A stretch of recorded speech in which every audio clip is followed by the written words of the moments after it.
Graça e a paz de Cristo seja com todos.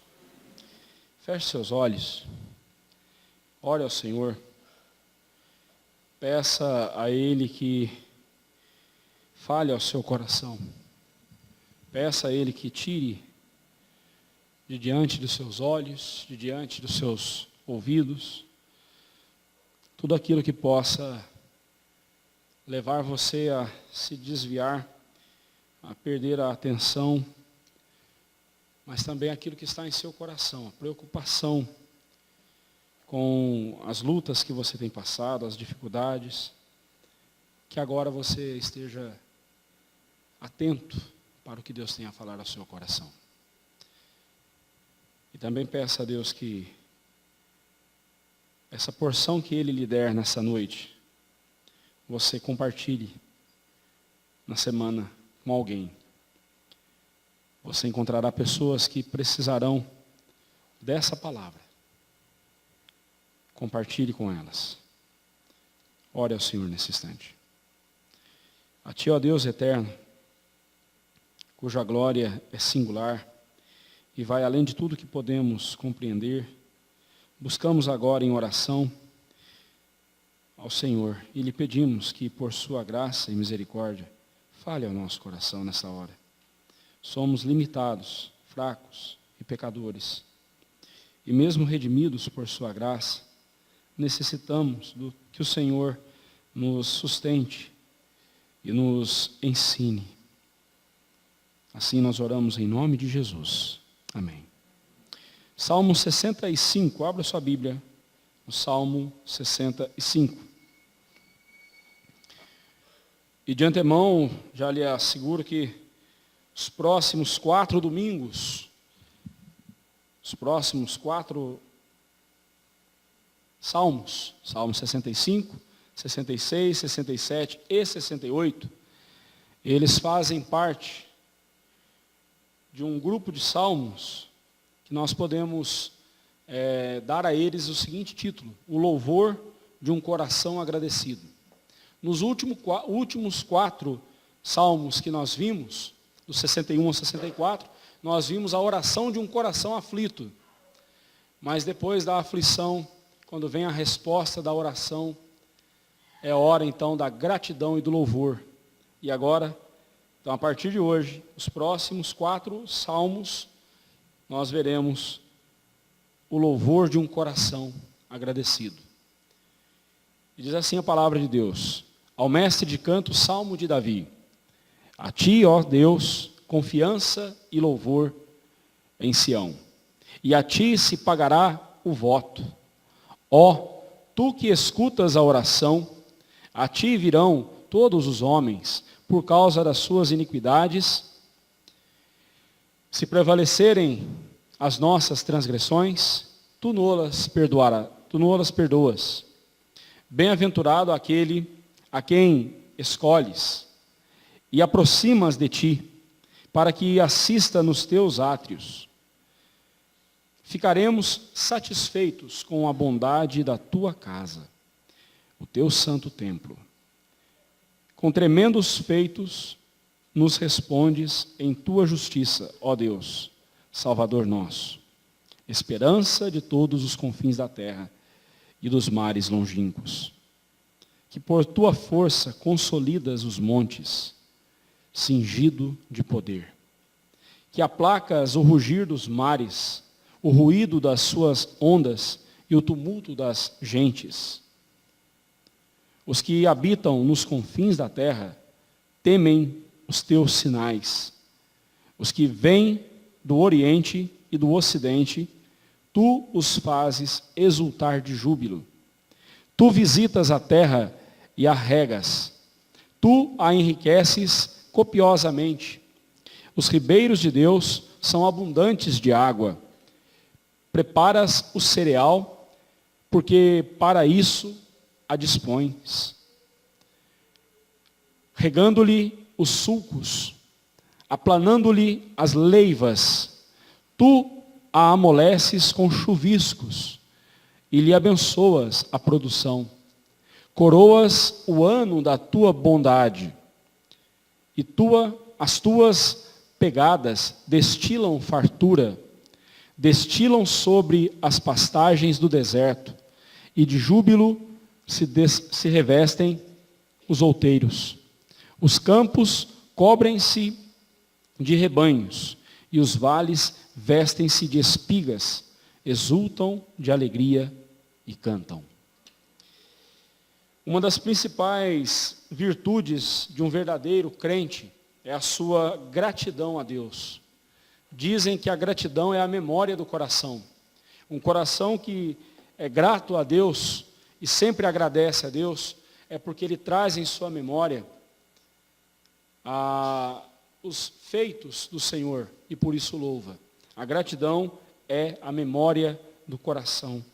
Um coração que reconhece a misericórdia, a graça e a providência de Deus em sua vida, será sempre agradecido. O inverso é verdadeiro. Se uma pessoa vive murmurando, vive reclamando, vive desdenhando daquilo que tem e reclamando do que tem ou do que não tem, essa pessoa está sendo ingrata a Deus, para com Deus.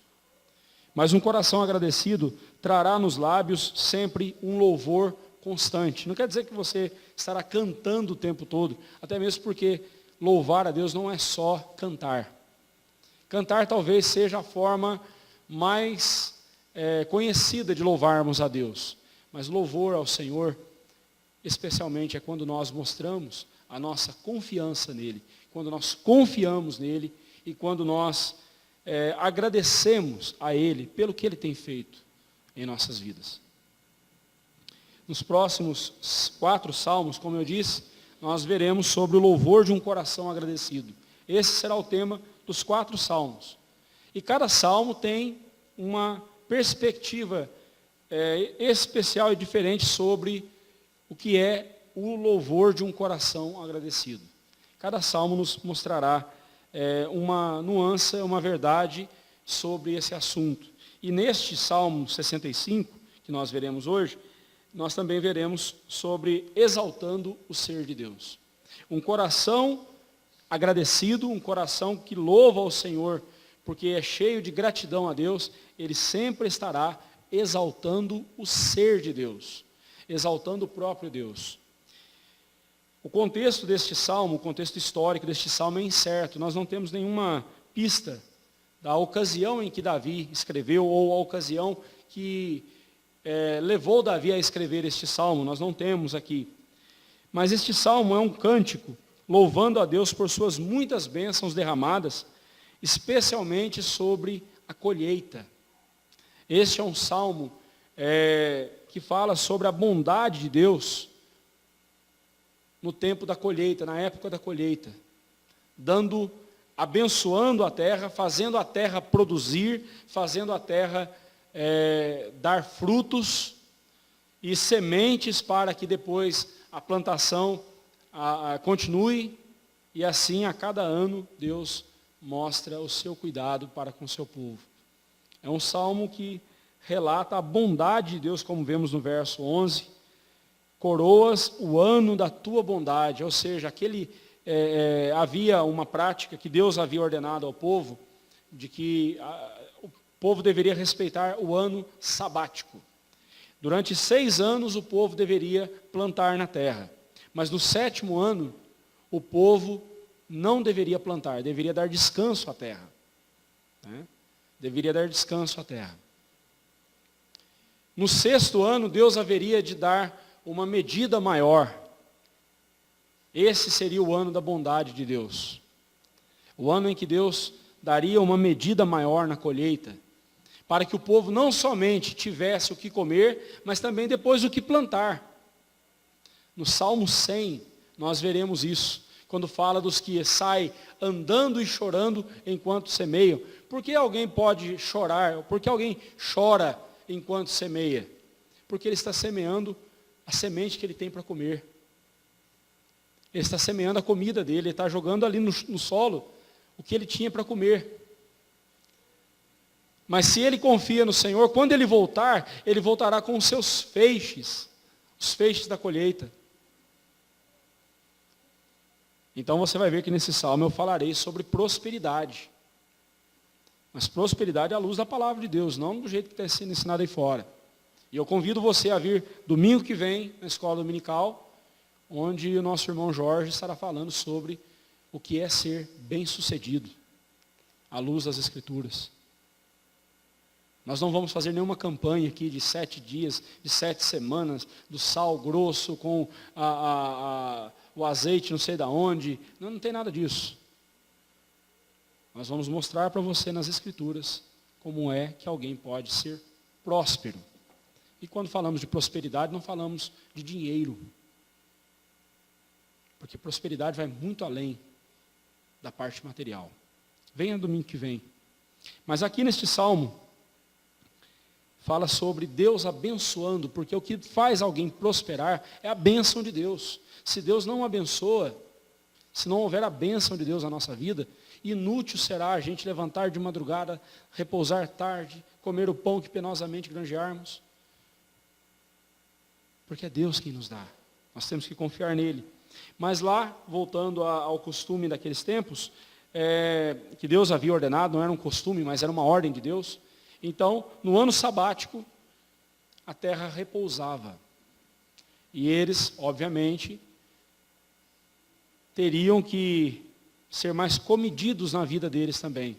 Mas no ano seguinte, quando eles voltassem a plantar, a terra que estava descansada haveria de produzir muito mais. E isso acontece, irmãos.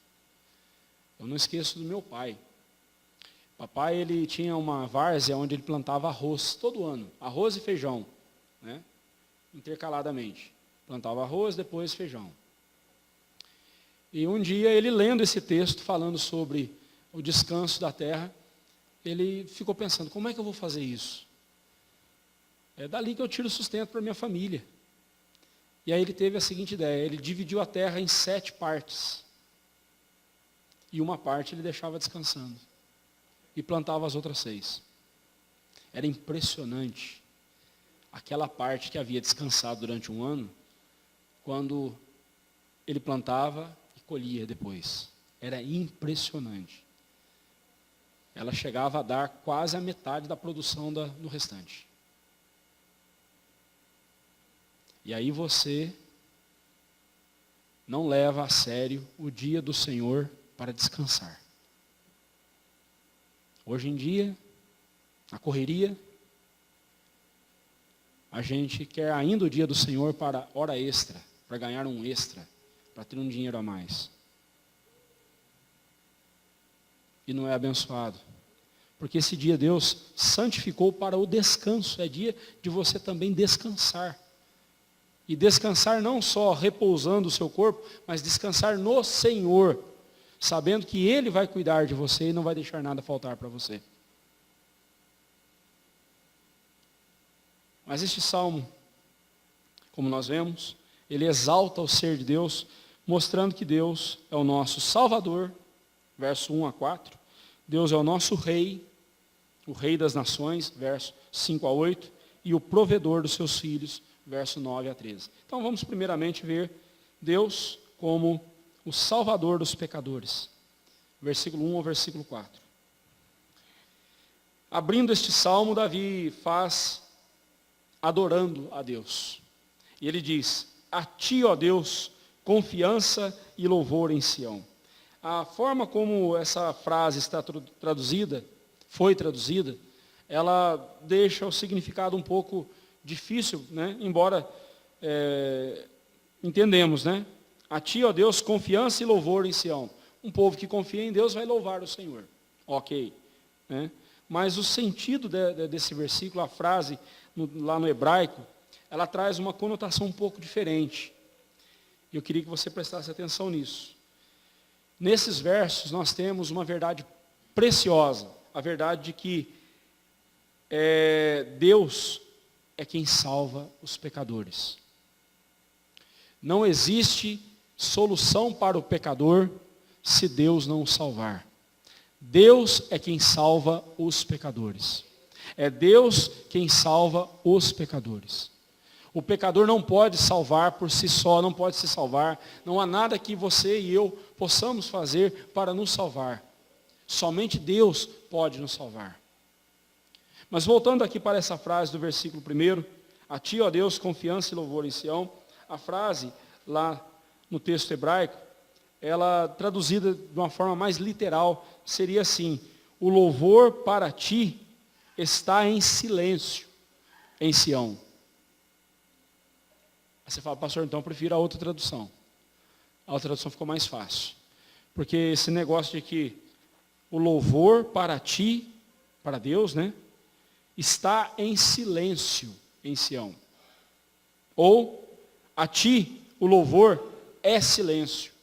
Pastor, a outra tradução ficou melhor. Né? Você vai dizer, mas eu vou explicar para você. O que o salmista Davi está dizendo aqui é o seguinte: diante do Senhor, a reverência na presença de Deus. Nós devemos ter reverência na presença do Senhor. Diante da grandiosidade de Deus, os homens se calam reverentemente. Você já parou para pensar que louvor nem sempre é som, nem sempre é barulho? No silêncio também podemos louvar a Deus? No silêncio nós devemos louvar a Deus? No silêncio do nosso coração, guardando o nosso pé quando adentramos este lugar para adorar o Senhor? A reverência a Deus na hora do culto, a reverência a Deus na hora do culto revela o nosso temor a Deus. E é lamentável como as pessoas adentram pelas portas da igreja, as portas do templo na hora do culto, como se estivesse entrando num clube, como se estivesse se encontrando com um grupo de amigos para um happy hour, né, para uma hora feliz. Happy hour é a hora que a turma entorna o caneco lá fora, né, depois de um dia de trabalho. E aí dizem, não, eu estou na casa do meu pai, mas na casa do seu pai você vai fazer bagunça? Na presença do rei do universo, você vai chegar de forma irreverente? Nós deveríamos guardar os nossos pés quando estamos na casa do Senhor, porque um coração reverente na presença de Deus, aqui, haverá de ser reverente também no seu dia a dia, quando estiver longe da casa do Senhor, e eu vou te mostrar isso neste salmo. Nós precisamos, irmãos, na hora do culto, guardar a reverência na casa do Senhor. Não é hora de conversar, não é hora de mexer em celular, não é hora de ficar levantando, a não ser por uma necessidade. A não ser por uma necessidade. Alguém disse que se os crentes bebessem tanta água durante a semana, do jeito que eles bebem na hora do culto, nunca teriam cólicas renais, nunca teriam problemas renais. E às vezes, meus irmãos, a gente vê as pessoas entrando na igreja na hora do culto e não guardam reverência alguma para com esse momento. Não estou falando do lugar. Amanhã, se você vier aqui às 8 horas da manhã, é só um galpão fechado e nada mais. É isso que nós estamos fazendo aqui agora, louvando a Deus, que torna esse momento algo especial. Ou melhor, é Deus sendo louvado, é Deus aqui presente sendo louvado, que torna esse momento especial. E nós devemos guardar reverência na presença de Deus. Como nós lemos aqui na liturgia, no livro de Zacarias, cale-se toda a carne diante do Senhor, porque Ele se levantou da sua santa morada. Ou como disse Abacuque no capítulo 2, versículo 20, o Senhor, porém, está no seu santo templo, cale-se diante dele toda a terra. Diante de Deus, a gente deve guardar silêncio também, irmãos. Reverência na presença do Senhor. É muito triste vermos que com quanta facilidade nós adentramos aqui, sem um pingo de reverência. E quando saímos também, o primeiro assunto que a gente faz, que a gente conversa lá fora é, quanto que foi o jogo hoje? Nada contra você torcer para o seu time de futebol, não tem problema não. Não é pecado você gostar de futebol, não, irmão. Mas é triste a gente ver como as pessoas deixam a palavra de Deus logo de lado, o mais rápido possível, e voltam para as coisas banais. Eu fico tão feliz durante a semana, quando eu vejo os nossos adolescentes e jovens lá no grupo de WhatsApp deles, comentando sobre a escola dominical, assuntos da escola dominical. Antes era só o Gilmar que postava, o Gilmar e o diácono Daniel, que postavam ali alguma coisa sobre a escola dominical ou sobre a mensagem. E agora estamos vendo os jovens interagindo e perguntando e falando e conversando sobre o assunto. Tão bom isso, irmãos. Tão bom isso. Significa não que vocês prestaram atenção no pastor Olivar, não, vocês guardaram reverência na presença de Deus. E isso impactou o coração de vocês. E durante a semana seguem assim.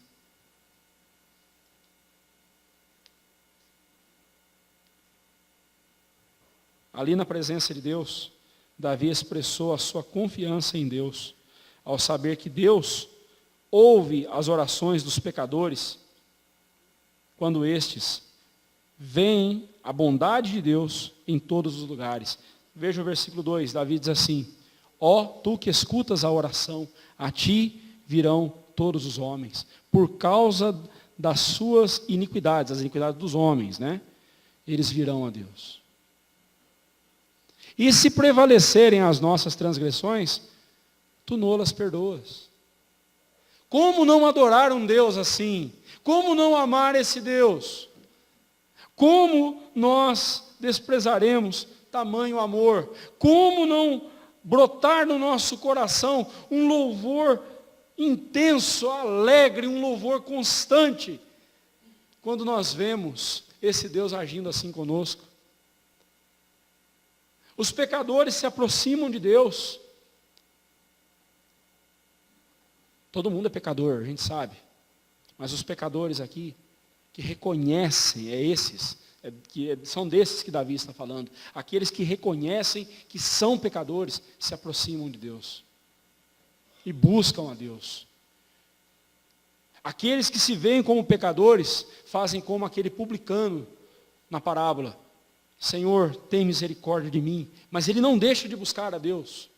Ele busca ao Senhor. O arrogante não. O soberbo não. O soberbo ele busca a Deus não. Ele pensa estar falando com Deus e narra as suas obras, as suas próprias obras. Eu faço isso, eu faço aquilo. Eu oro tantas vezes, eu jejuo tantas vezes. Eu não sou como esse pecador miserável.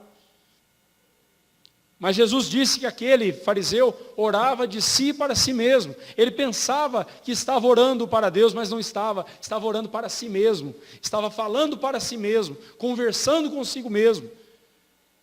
Mas os pecadores, aqueles que reconhecem seu pecado, reconhecem a grandeza de Deus, eles se aproximam do Senhor e virão todos os homens ali louvar ao Senhor e bendizer ao Senhor.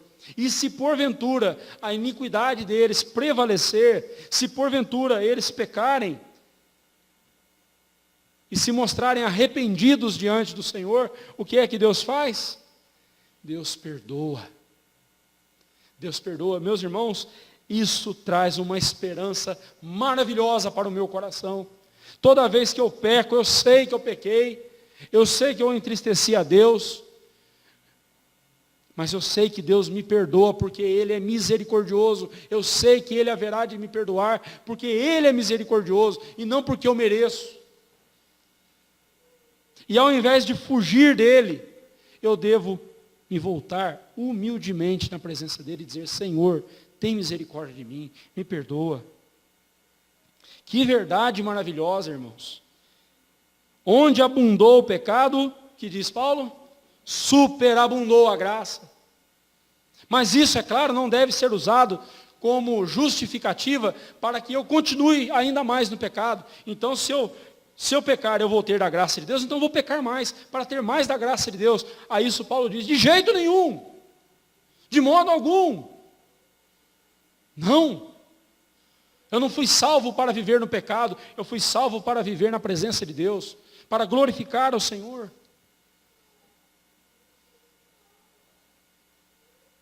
Ao aproximarmos-nos de Deus, com um coração quebrantado e humilde, reconhecendo a nossa pecaminosidade, certamente seremos agraciados pelo seu perdão. Como disse o profeta Isaías, lá em Isaías 59, versículo 1, eis que a mão do Senhor não está encolhida para que não possa salvar, e nem o seu ouvido surdo para que não possa, para não poder ouvir. Não, a mão de Deus está estendida ao pecador arrependido. O ouvido do Senhor está atento à oração de um coração contrito e arrependido na presença dEle. E Ele o perdoa. Eu não sei qual fardo você tem carregado no seu coração. Qual pecado atormenta você com uma culpa terrível.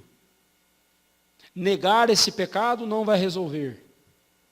Dizer que, não, mas isso não é pecado, todo mundo faz isso. Não vai resolver, você é culpado diante de Deus. Alegar diante de Deus dizendo, Senhor, mas eu cometi esse pecado, mas veja quanta coisa boa eu já fiz na vida. Também não vai resolver. Porque Deus vai dizer para você, você não fez nada mais do que a tua obrigação fazer essas coisas boas. E por obrigação, eu não abençoo ninguém. Eu abençoo por amor, por misericórdia. E aí você, humildemente, na presença do Senhor, diz, Senhor, tem misericórdia de mim. Sê propício a mim, pecador. Ele te abençoará, porque Ele salva os pecadores. Ele é o Salvador maravilhoso, que salva os pecadores. No verso 4, descreve não só o resultado de um coração que foi perdoado por Deus, mas a razão por que Deus perdoa o pecador. No verso 4 diz, bem-aventurado aquele a quem escolhes, e aproximas de ti, para que assista nos teus átrios. Preste atenção, não foi você que escolheu Jesus, não foi você que escolheu Deus. Você não é feliz porque você aceitou Jesus. Você é feliz porque Deus te aceitou. Você é feliz porque, como diz aqui, bem-aventurado, feliz, feliz de verdade, aquele a quem escolhes, a quem Deus escolhe. Davi está falando para Deus. Feliz é aquele, Senhor, a quem o Senhor escolheu. A quem tu escolhes, essa pessoa é feliz. E mais, e aproximas de ti, ele não falou, e aproxima de ti. Aí se ele falasse aproxima de ti, ele estava falando do pecador. Mas aqui ele diz, e aproximas de ti. Quem é que me aproxima de Deus? O próprio Deus. Então, meu irmão, baixe, destrua no seu coração todo o resquício de arrogância. Porque você não foi recebido por Deus porque você é merecedor. Não. Você foi recebido por Deus porque Deus quis te receber. E Ele trouxe você, Ele aproximou você dEle.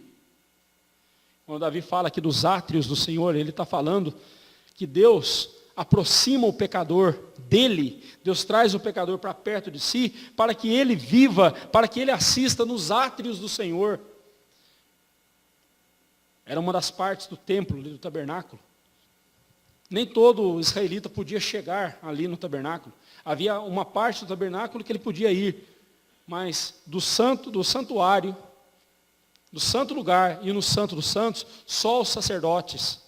E no santo dos santos, só o sumo sacerdote. Uma vez por ano. Uma vez por ano. Não foi você que veio aqui hoje. Não foi você que quis vir aqui hoje. Você pode até ter querido vir. Eu quis vir. Pode até ser. Mas essa sua vontade no seu coração foi a ação de Deus dizendo, eu quero você aqui.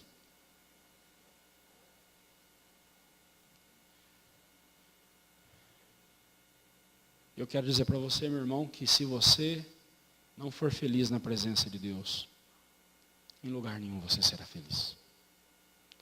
Se você não for feliz com Cristo, se Cristo não satisfizer o teu coração, nada neste mundo satisfará você.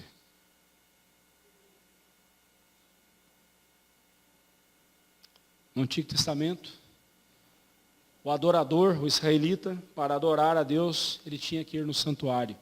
E ele tinha tudo isso disposto a ele lá no santuário. Mas hoje nós, em Cristo, temos tudo isso. Cristo é o nosso Santo dos Santos. Cristo é o nosso sacerdote, sumo sacerdote. Cristo é a nossa expiação. Cristo é o nosso santuário. Cristo é tudo para nós. Toda a nossa adoração, toda a nossa vida só tem sentido em Cristo Jesus. Em Cristo. E Cristo vem e nos torna plenos, felizes, verdadeiramente satisfeitos. Só Ele pode fazer isso, mas satisfeitos nele. Ele é a nossa satisfação. Como diz aquele cântico antigo, né? Satisfação é ter a Cristo. Satisfação não é ter as bênçãos de Cristo, embora elas sejam maravilhosas, mas a satisfação é ter o próprio Cristo, é ter Jesus em nossa vida. E se você não estiver satisfeito com Jesus, não importa onde você estiver, não importa onde você morar, não importa com quem você se casar, não importa onde você trabalhar, ou onde você vai passar as suas férias, não importa, você será infeliz. Você será infeliz. Porque a felicidade não é um estado de lugar, é um estado de espírito na presença de Jesus. É estar satisfeito com Jesus. Somente a graça de Deus é que nos dá o acesso a Ele e nos dá o acesso ao seu perdão. Somente a graça de Deus, conforme nós vemos lá em João, capítulo 15, verso 16. Quando compreendemos que foi Deus quem nos escolheu e nos chamou e nos deu o privilégio de estar no seu santuário, na sua presença, o nosso coração não somente o louvará, mas também ficará satisfeito com a bondade do Senhor revelada a nós. Em Deus ficamos plenamente satisfeitos. E o inverso é verdadeiro. Sem Deus somos completamente vazios. Podemos ter tudo. Se não tivermos Deus, seremos vazios. No verso 5 ao verso 8, nós vemos que Deus é o Rei das nações. Ele não somente é o Salvador dos pecadores, mas é também o Rei das nações. Deus, Ele estabeleceu a sua aliança com o seu povo escolhido. Aqueles a quem Ele escolheu, chamou e os torna felizes. É com esses que Deus tem a sua aliança. Ele fez a sua aliança primeiramente com Israel. E colocou Israel para ser luz entre os gentios, para ser luz entre as nações.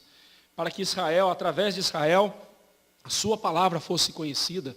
O seu louvor, a sua adoração se tornasse conhecida. E ele fosse adorado em todo o mundo. Entendamos nós, irmãos, que a igreja de Cristo ela é composta de pessoas de todas as nações. Porque Deus é o Senhor da terra. Ele é o Senhor das nações. Ele é o Rei das nações.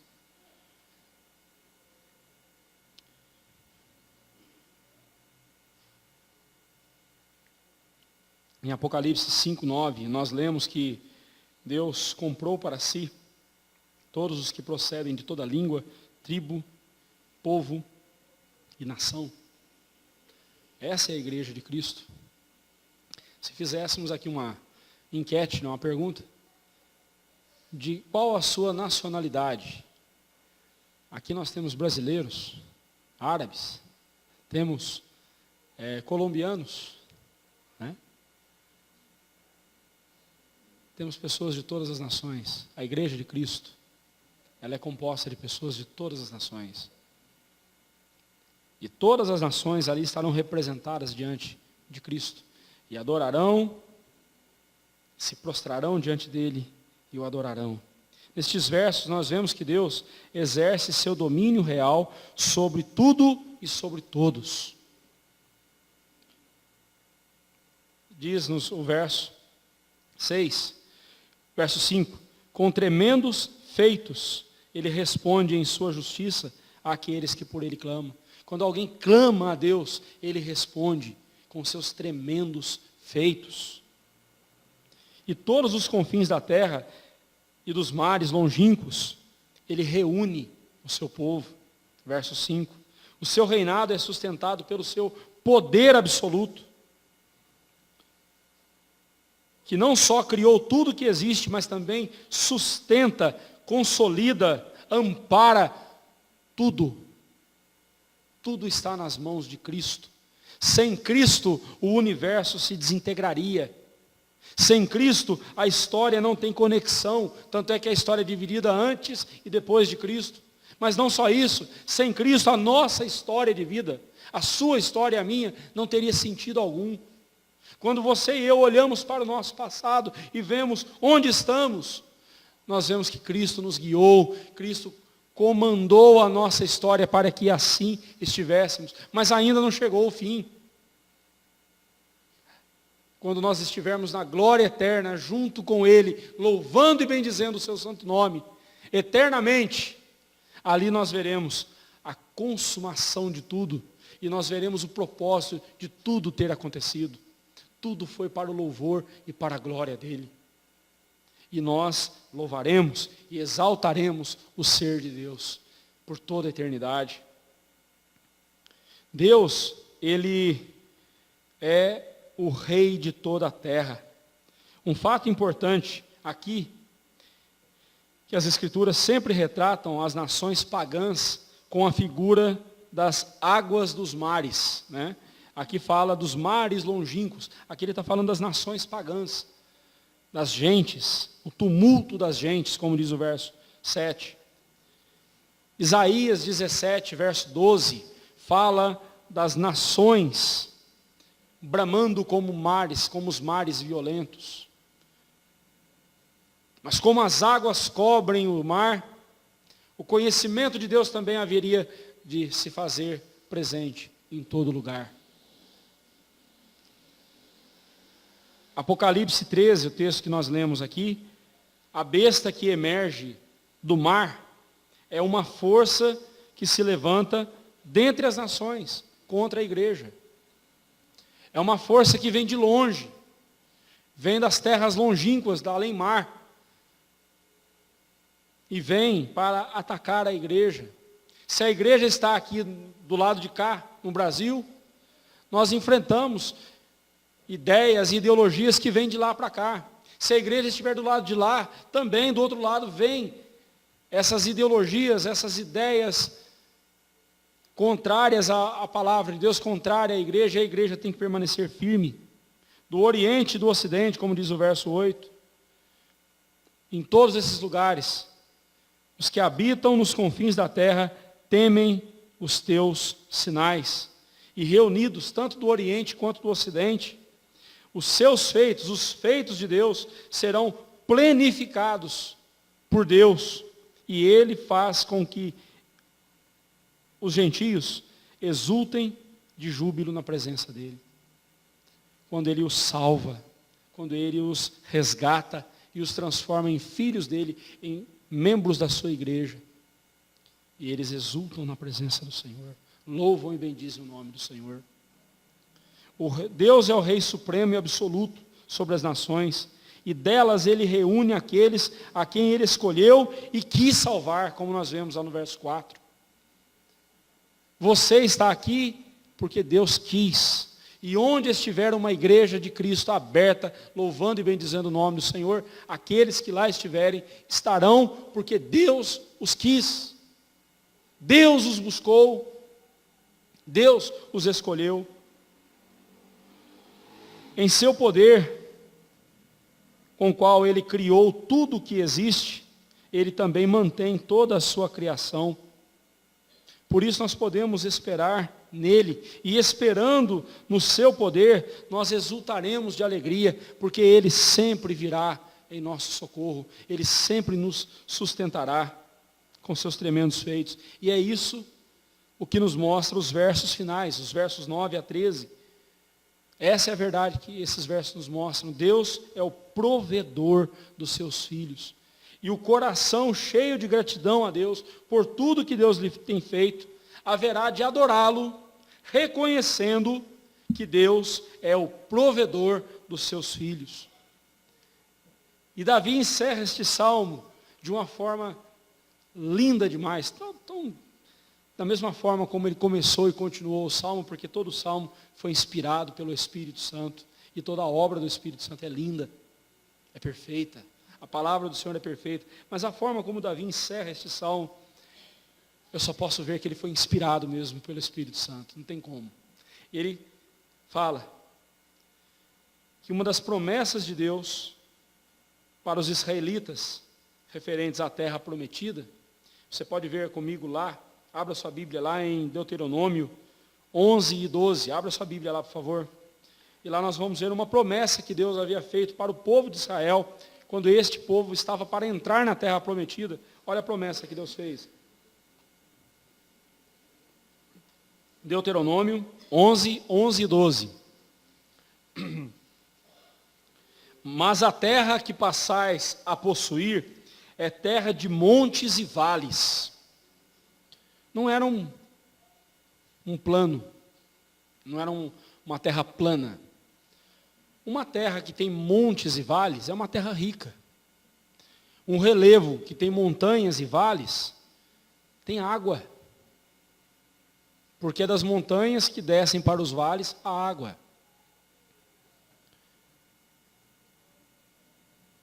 A beleza desse relevo. Ele continua dizendo: da chuva dos céus beberás as águas. Meus irmãos, ele está falando do Oriente. O Oriente Médio é um lugar seco. Chuva lá é raro. Mas Deus prometeu dar chuvas ao seu povo. Terra de que cuida o Senhor, vosso Deus. Quem é que cuida da terra? Deus. O vosso Deus. Os olhos do Senhor, vosso Deus, estão sobre ela continuamente, desde o princípio até ao fim do ano. O que é que fez o povo na terra prometida ser abençoado? Foi a terra de montanhas e vales? Ou foi a presença de Deus? A presença de Deus. O que faz você ser feliz, o que faz você ser próspero, não é a casa que você mora, o carro que você tem, a poupança que você tem, o trabalho que você tem. Tudo isso eu não deixo de ver como bênção de Deus. Foi Deus que abençoou e te deu. Mas você conhece muita gente que tem tudo isso, e uma casona, carrão, um empregão, não é nem trabalho, é emprego, né? Hoje em dia as pessoas estão procurando emprego. Trabalho eles não estão procurando, não. Estão procurando emprego. Uma dica, procure trabalho. É bem diferente de emprego.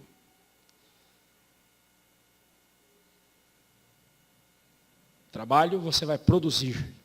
Emprego é aquela ideia de eu vou estar recebendo. Deus nos dá um trabalho para a gente produzir. O cristão tem que ser produtivo. Peça a Deus um trabalho. E trabalho não falta. Trabalho não falta.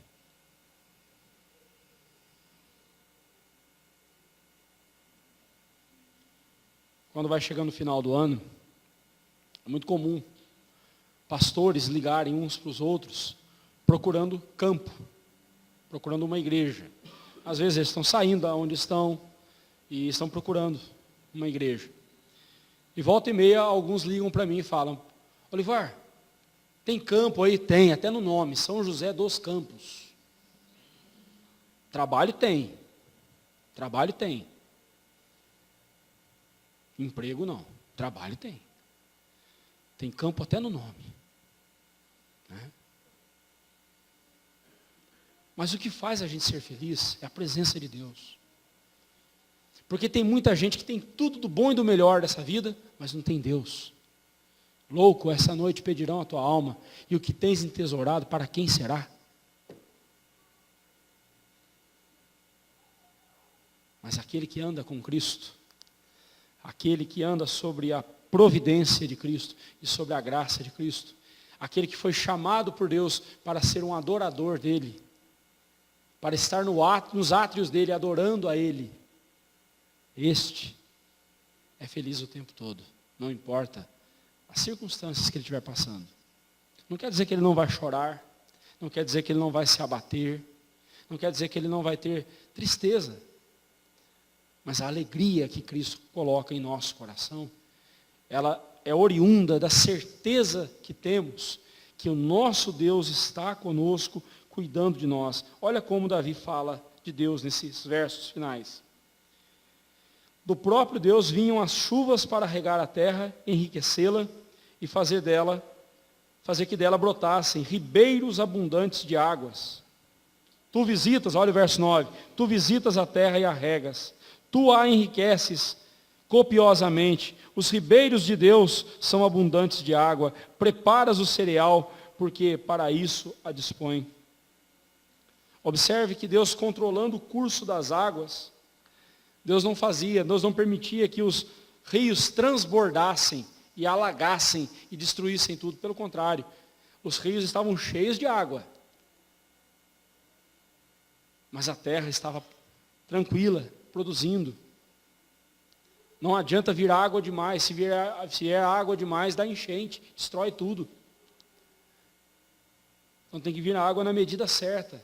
Tem que ficar na calha do rio. E os rios estavam cheios de água, abundantes. A terra estava preparada para o cereal, para o plantio. E Deus havia preparado tudo. No verso 10, ele fala que Deus estava regando-lhe os sulcos, né,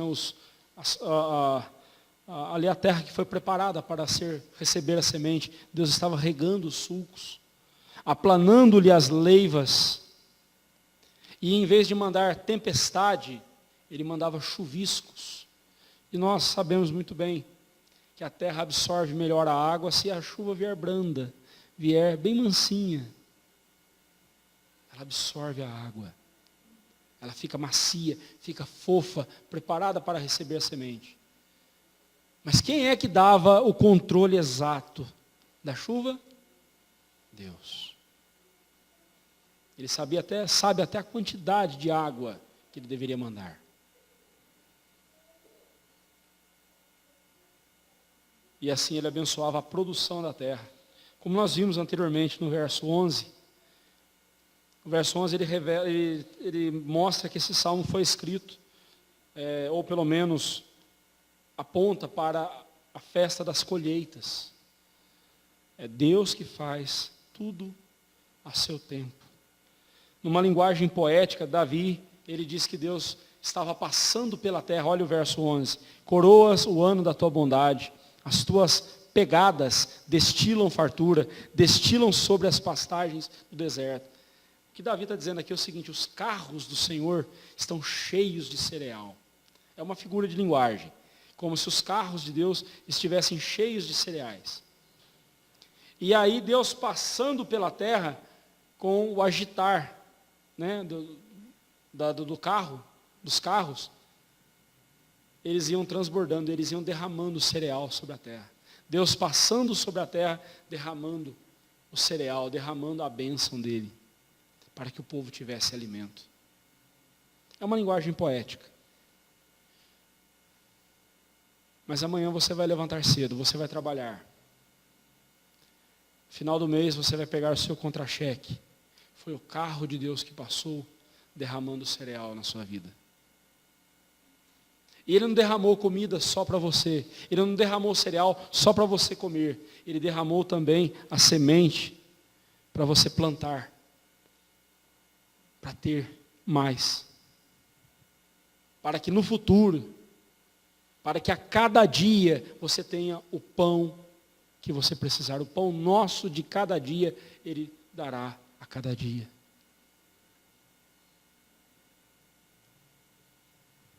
Irmãos, assim Deus cuida de nós. Assim Deus supre. Até onde é deserto, Deus passa, olha só, verso 12, destilam sobre as pastagens do deserto. Até onde é deserto, Deus traz abundância. Até onde não tem nada, Deus traz abundância. Mas a bênção é do Senhor. E aí, contrariando toda essa parafernália que a gente escuta, de que você tem que dar tanto para Deus te dar tanto, eu desafio você a encontrar neste salmo um único versículo dizendo que o Senhor derramou bênçãos sem medidas sobre a vida do povo dele, porque o povo dele deu algo para Deus.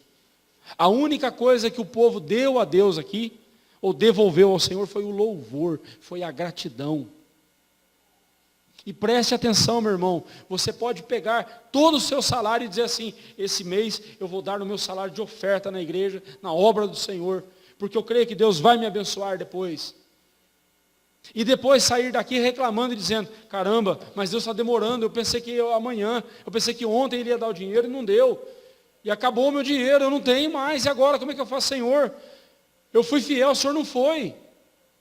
Porque é assim que o nosso coração age.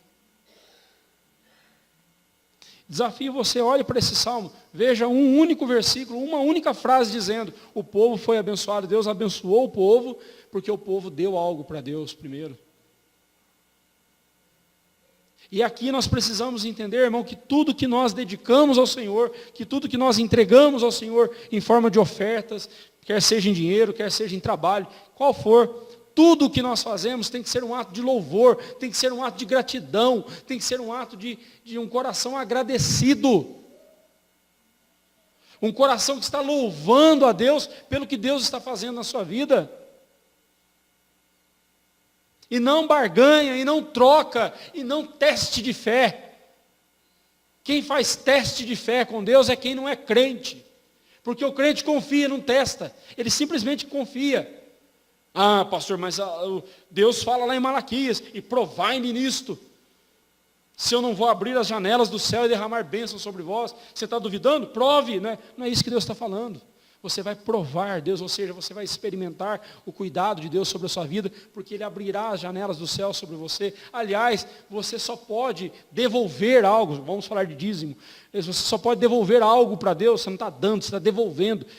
Um detalhe, o que é dele, mas o que é dele que está no seu bolso também é dele. Não é seu não. Não é seu não, é de Deus também. Mas você só pode devolver algo para Deus porque Ele te deu. Aliás, você está devolvendo, porque Ele te deu. E eu quero que você saia daqui hoje pensando nisso. Eu quero louvar a Deus. Eu quero agradecer a Deus o tempo todo por tudo que Ele tem feito, não só na parte material da minha vida, mas por tudo, por tudo. Por tudo. Eu quero agradecer ao Senhor. Eu quero bendizer o nome do Senhor. Porque tudo eu tenho recebido dEle. E tudo é dEle. Especialmente o meu louvor. Especialmente a minha adoração. Davi reconheceu que das mãos de Deus vinham tudo o que ele precisava. Vinham as águas, vêm as águas para regar e fecundar o solo. Das mãos de Deus vem o solo que recebe a água e a semente. Das mãos de Deus vem a própria semente para o plantio e para o alimento. É Deus quem prepara todas as coisas para que seus filhos recebam as bênçãos, as suas bênçãos poderosas e generosas. Isso deve fazer de nós melhores mordomos. Nós não somos donos de nada, somos mordomos, somos administradores daquilo que pertence a Deus. E por isso mesmo nós prestaremos conta a Ele. Devemos evitar a todo custo o desperdício e menosprezo, especialmente do alimento. Especialmente do alimento. Deveria cortar o nosso coração, deveria doer no nosso coração, quando a gente joga um prato de comida fora. Ou quando a gente agradece, Senhor, obrigado por esse almoço, em nome de Jesus, amém. Você destampa a panela, ovo frito. Oh, mas de novo. De novo. No ovo. Agradeça a Deus. Louve ao Senhor. Administre melhor os recursos que Deus lhe deu. E administre, diz Paulo, não é para você ter uma aposentadoria mais tranquila. Não. Trabalhe com as próprias mãos para ter com o quê? Acudir ao necessitado. Exorta aos ricos do presente século a que sejam ricos em boas obras, que sejam mais prontos a dar do que a receber. Riqueza só é justificável se ela for usada para o benefício de quem necessita. Ih, pastor, mas eu moro num país miserável, tem muita gente necessitada, daqui a pouco eu não tenho nada. Por isso que Jesus falou que nós devemos amar o nosso próximo. Ele não falou amar quem está distante apenas, não, quem está próximo. Aí você fala do que está distante, mas eu não consigo ajudar, e não ajuda quem está perto. E não ajuda quem está perto.